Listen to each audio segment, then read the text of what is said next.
And we're moving to our next speaker, and it's a guest from Transferwise, and he's going to talk about the problems with observability at his company. So give it up for... Oh, you want me to do that? Yeah. So hi, I'm James.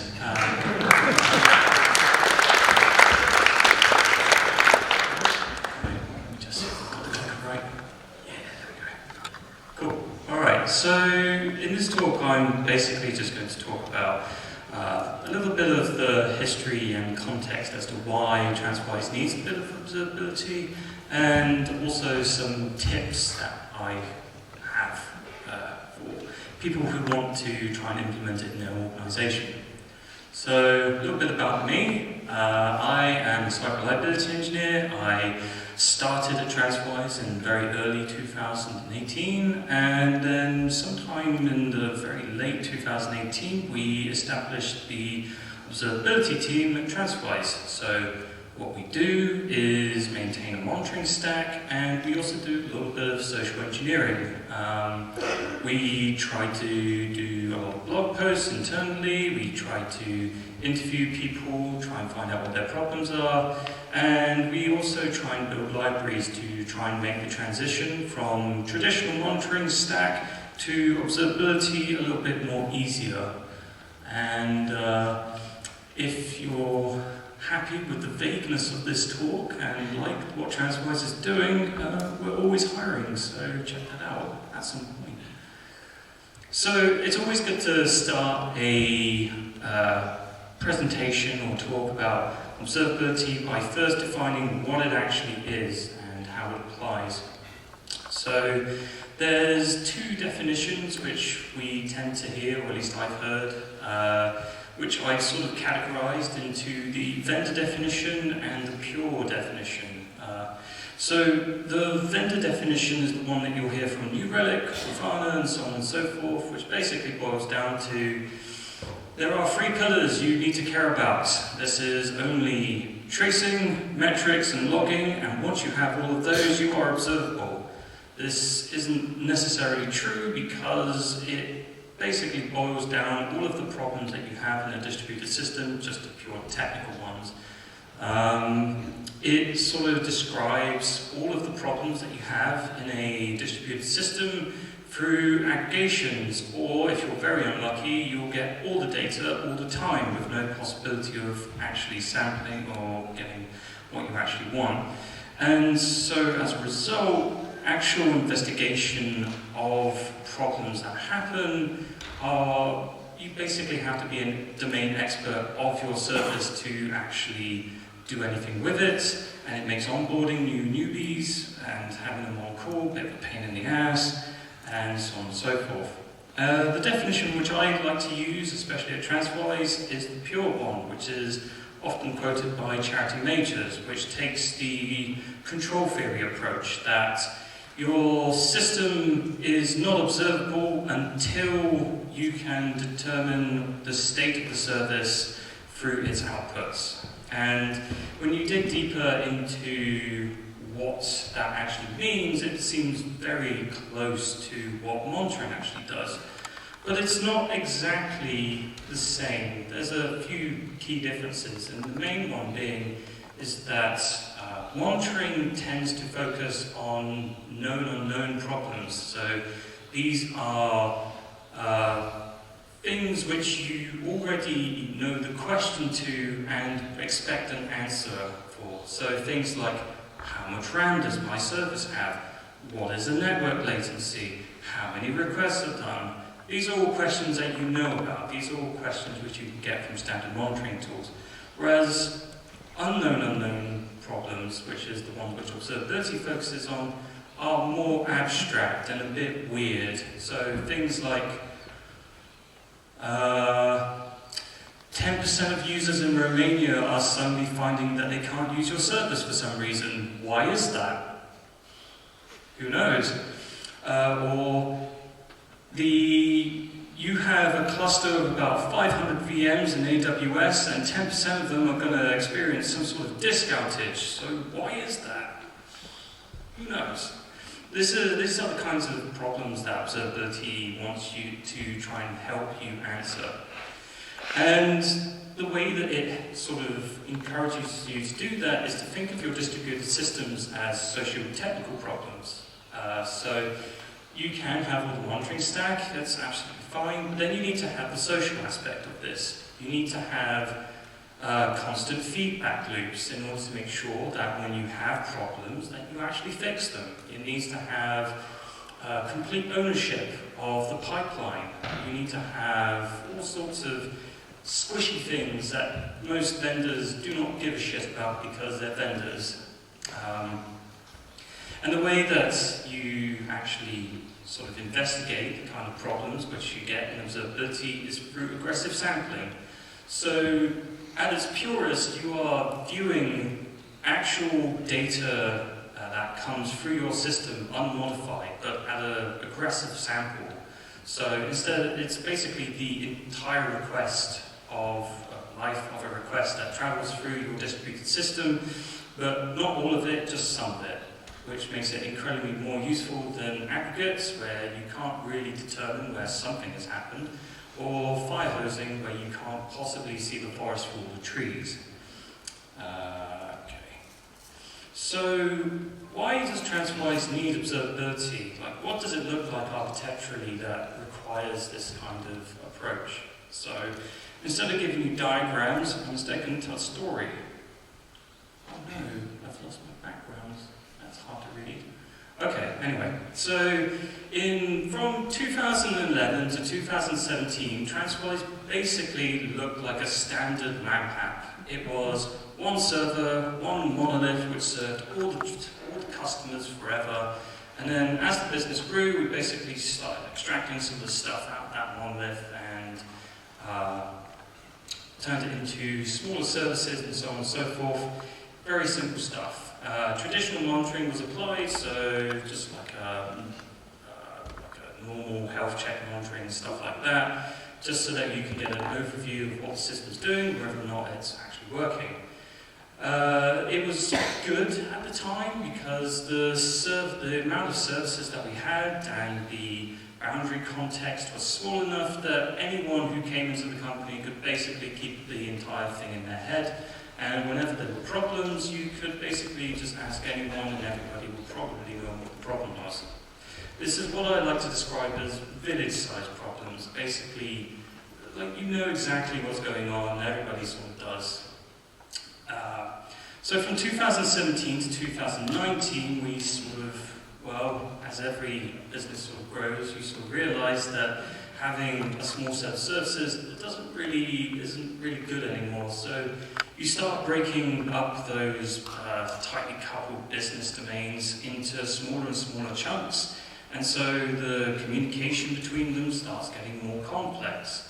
The knowledge it takes to understand the system starts to become incredibly more complicated. So as you progress through this sort of fragmentation, it makes it very few people end up knowing the entire state of the system.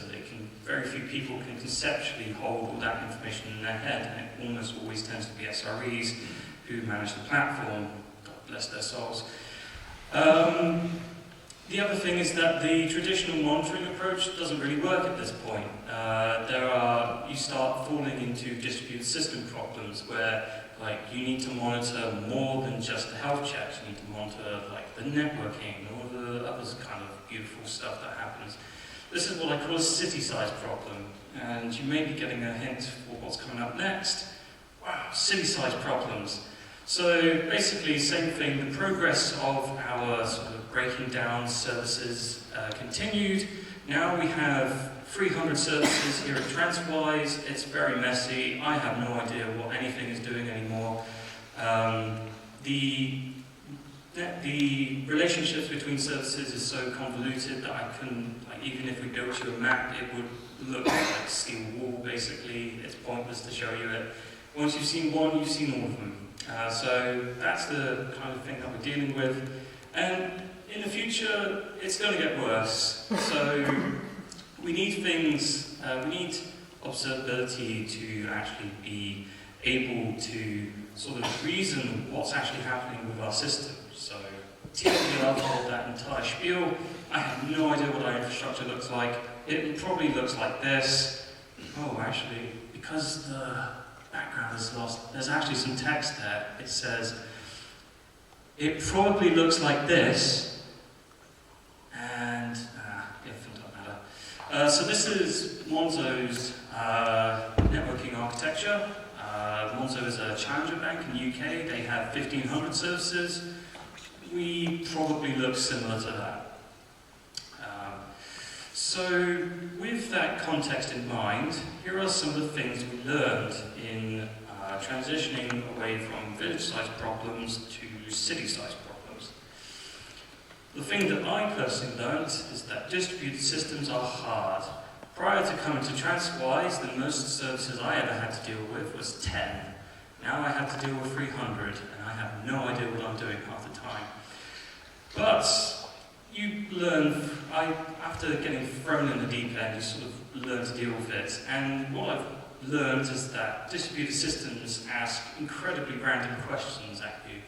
Like, why does our site break every Monday of the first of the month? It's a really random question. So this is what I was talking about the convoluted architectures. So this is Transferwise at about 100,000 feet. You have the website, which does all the things that you would do. You would log in and you would make a quote, and you would log into your account, transfer money, stuff like that. You also have the API, which allows you as a customer to be able to do all the things you do on the website, and it also allows business users to do roughly about the same thing. Transferwise is served by a cloud of services located somewhere on the internet, no idea where. And each of those services is also backed by a database, also in the cloud somewhere, no idea where. It's not important. So every first of the month, what we start to get is an increase in the amount of traffic that we have. So, as usual, we start getting alerts like, hey, we're starting to see more things in our system. And naturally, as what happens in distributed systems, one service falls over. And so the person on call for that service goes, oh man, I'm just going to scale it up. Surely no problem with that. So scale up the system and hopefully everything should be alright. Except when it's not. What ends up happening is that because the networking relationship between all of these services is so complicated, the upstream services and the downstream services now have more capacity to fail. So as more and more people are coming into our site on the first day of the first Monday of every month, we start having a cascading failure across the website. And eventually it looks like this, and no one can use the website, it's really terrible. All of our engineers spend quite a lot of effort trying to get everything back up, but for strange reasons the API still works. Who knows why? Because distributed systems are weird like this. And every engineer basically looks like this for about 5 or 6 hours. So what exactly did we do to try and answer this kind of question? So we have data about the fact that we have some services falling over. We have data about how much traffic they received and so on and so forth. But it didn't really tell us why it was falling over. Yes, having so many more users is great and all, but it's worthless. You need to have a bit more context as to why things are going wrong. So we explored what data we had. We started to instrument some of the user flows that happen throughout the system. We identified the top services that people start using, and we instrumented them. We started tracing, we added more logging, we added more of everything. And as people start getting more data, we're able to make more data-driven decisions. So when the first of the month came around again, why does our site break every first Monday of the month? The answer is, the first Monday of every month is payday. That's why we get so many users. And the reason why the site fell over is because one bad query on one service Where it turns out that when you have an influx of users to that particular service, it starts spamming the database and it can't serve requests. So when you start adding more services to that pool of service, it basically kills everything and then it has a cascading failure effect. It's very terrible. And it was basically fixed in about 3 hours. And we had this for about 3-4 months. It was terrible. So one of the things that we learned from this particular incident, happened several times, is that monitoring for unknown unknowns is technically foolish. A lot of the times when we were doing incident reviews for this particular incident, it was always like, we need to monitor everything. We need to have need to have network visibility on everything. We need to monitor every byte that goes in and out of our system. And I was just like, you're not the one maintaining this. This is very terrible, and we don't have enough money to ever implement this. It's worth to actually take a step back to actually analyze the kind of things that go wrong. Monitoring for unknown unknowns, perfectly fine. Known unknowns, goodness, I keep getting confused about that one. Monitoring for known unknowns, perfectly fine. You can add as much monitoring to it as possible. It's just that if you don't understand the context, why things are happening in your system, why the whole flow of data through a system, through sampling the data that you get, you're never going to really find the answer to any of these questions. You're basically going to have an uninformed view of why something is broke. Like, oh, the database has gone down. Well, we'll just add more databases. That will fix the problem. Or you'll do something like, oh, the service is down. Well, we'll just add more services to the problem. That's not a solution. That's just bandaging. And so, next one. Engineers need production access to be effective in an observable system. And I don't mean they need SSH access to the services running their servers. That's silly, and if you're doing that in 2020, you should probably rethink your strategies. What I actually mean is that they need to be able to own the data which is produced by their service. They need to own the output of that service. They need to be able to actually own the deployment pipeline that gets their service from conception or code changes to deploy or revert it or so on and so forth. They need to be able to be on call for that service. They need to have complete control over that service because in the end, they are the ones maintaining it and they should be the ones to actually keep this development going forward. Having your SREs own half of the thing and then having your engineers own the other half doesn't quite make any sense. And it also doesn't scale. Oops, we need to press that. It also doesn't scale. There's only so many SREs that you can hire into a company, whereas you can hire as many engineers as you want into business teams and stuff like that. They should be the ones to maintain it because they know what it is that's actually happening in their system. The other thing that we've learned from this is that no observability means that you're missing some opportunities. If you don't know how data is flowing in your system, you sometimes tend to miss things that your customers are actually doing with your service. And as we found out at Transferwise, people use our service in quite interesting ways. For example, why do we have a spike of customers using the site, but not a spike of money being transferred through our site? So I think it's a bit late, but Transferwise is a money transferring site, so we expect people to, when they come in, they submit a quote for what they want to transfer, and then they fund us, and then we move the money, and so on and so forth. So when we see a spike of customers using the site, and not a spike of money being transferred, we're just like, what? What? Are we being attacked? Is this DDoS? So, for example, we saw this exact thing on Brexit. And I'm sorry, as a British person, that I keep mentioning Brexit. I'm sorry on behalf of all British people. Anyway, what we saw on Brexit Day, on the parliamentary vote on Brexit, was that we saw a spike of users using our service. And we were just like, okay, that's cool, it's a bit weird, but why aren't we seeing other services doing the things that we normally expect them to do?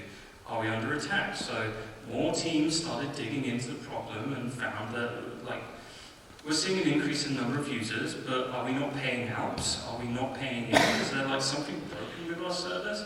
A lot of engineering hours went into trying to find out whether or not we had a problem. We didn't. And a lot of hours went into sort of reacting to the problem that we were supposedly having. And it's foolish. It's spending engineering resources chasing cars, basically. We had the exact same thing during the UK general election, 2019. I'm sorry for keeping mentioning Brexit. What the difference between that time and this time is that we had much more observability in our system. So when we had a spike of customers not using our service but not transferring money, it was actually our customer support staff who noticed that, hey, this is something that's happening. Instead of us finding out preemptively, actually after the fact, we found it during the thing. So our customer support staff come in and say, hey, we see a spike of people making quotes on our website but not actually depositing money. Can we take a look to see if there's a problem? Okay, so a few teams get together with their observability thing and answer the question of why are more people using the site but not transferring money? And as it turns out, what we discovered is that because Transferwise has this interesting feature where if you make a quote, we guarantee that rate for a period of time, people were basically just making quotes for a substantial amount of money and sitting on it, waiting for the election results. That's right. So we were basically able just to, instead of having people watching the parliamentary debates for God knows how many hours, basically just waiting, seeing what's going to happen and then reacting to it, we were basically able to go, okay, so instead of dedicating entire teams of engineers to try and react to this problem, we were able to be proactive. We were able to have the money available just in case something went wrong. Everything went wrong. At least on the UK election side, in my opinion. Anyway. Another thing that we learned over the longest period of time that we've been doing observability, which is about a year and a half, is that the more observability in your system means more opportunities for doing or having production excellence. What I mean by production excellence is more resilience to failures, more opportunities to tackle engineering debt. So, as your service becomes more observable, engineers are basically able to make more informed decisions about what it is they need to work on and whether or not it's actually worth spending a lot of time doing this particular thing. It is the common refrain of every engineer when they see tech debt to fix it immediately, whereas your product engineer will absolutely, your product manager will absolutely tell you, don't work on that, work on product features. And if engineers have more data about the kinds of stuff that goes on through their system to see which code paths are actually the hottest, they would be able to go to their product managers and go, hey, we have tech debt around this particular area of our code. And as you can see, it would be worth spending a week, a month of engineering effort trying to fix this problem because it would make the site faster, make our service more reliable, or we need to extract this out because it's causing reliability issues in our service. And so what we've seen in Transferwise over 2019 is this. So this is a graph of the number of incidents we've had and the amount of time in hours it's taken to resolve them.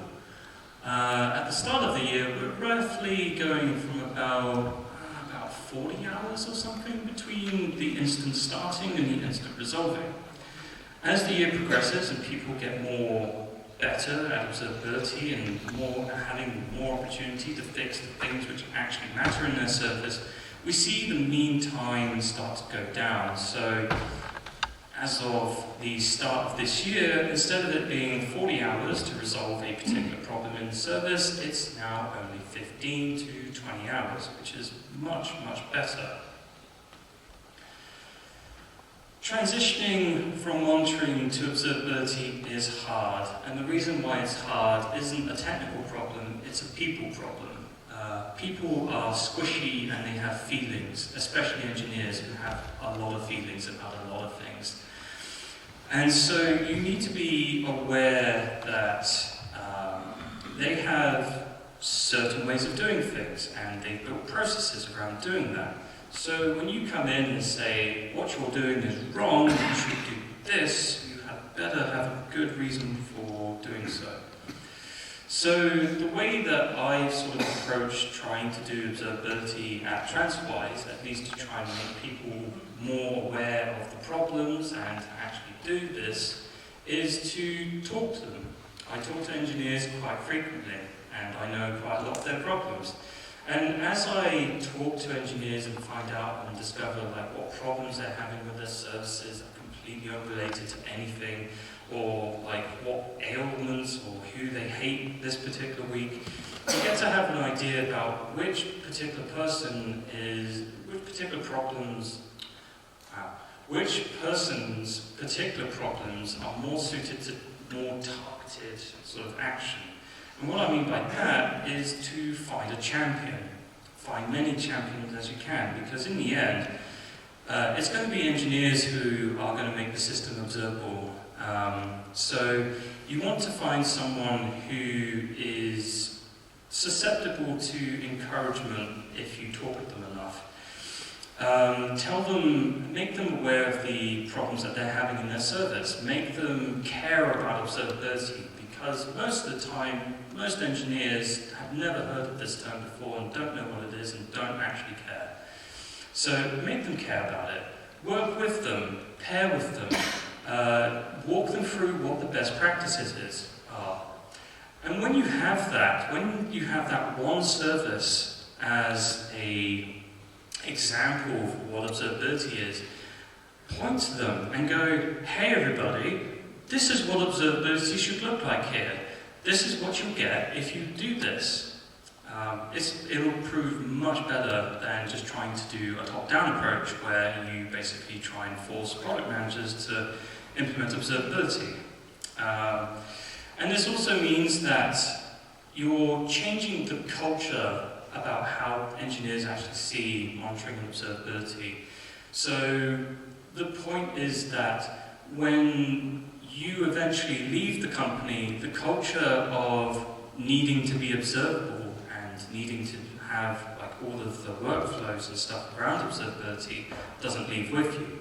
There is like a common theme of when you're not looking at something, or if there isn't the champion to continue doing the observability practices, or the one guy who implemented observability in the system, no one else cares about it, once they leave that team or transition from it, that's it. Observability is dead in that team, and it's very unfortunate. So you'll want to try and sort of change the culture by finding engineers who are more susceptible to actually the ideas of observability. And there's other ways you can do that rather than talking to engineers, which is to take the aggregated approach, which is to make loud noises. So what I've done personally at Transferwise is to write a blog post about it and present about it in the tech channels that we have. And what I found is that once I presented like what observability is and the challenges that we have at Transferwise are, there's a few engineers who come up to me and go in a sort of interesting way, they go, James, this is the exact problem that we've been having, and I've never been able to put it into words. How can I fix this? Can you please help me? And I go, yes, this is exactly what I wanted. Yes, all according to plan. And the last thing that you should probably do, and it's really, really, really good, is just to listen to what other people are actually doing in the observability space. I had no idea what anyone was doing in observability when I first joined the observability team. And it's only through listening to talks, finding out and talking to other people, finding out what the current lingo is, what the current problems are, I was able to sort of make a Transferwise oriented observability approach that would move us from having sort of like traditional unobserved data towards having more observable systems. And this process is going to take time. I've been doing this for about 1.5 years now, and it's only recently that I've sort of looked into our business team's plans, and almost every single one of them now is going, we have an observability problem, maybe we should fix that this quarter. And I'm just like, yes, this is exactly what I wanted. And so I'm going to be very, very happy to add the Spotify talk next, because we're going to have that exact problem soon. Anyway, thank you very much for listening to my rambling, and yeah. Give it up for James. Thank you, James.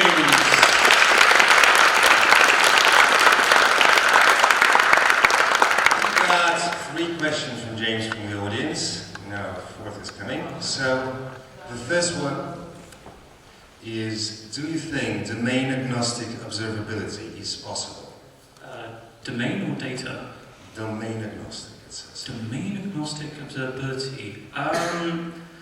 That's a good question, one that I don't have the experience to answer, mainly because I haven't had any experience of it right now, but I'm assuming that once your observability practices and your tooling is sufficiently advanced enough, yes.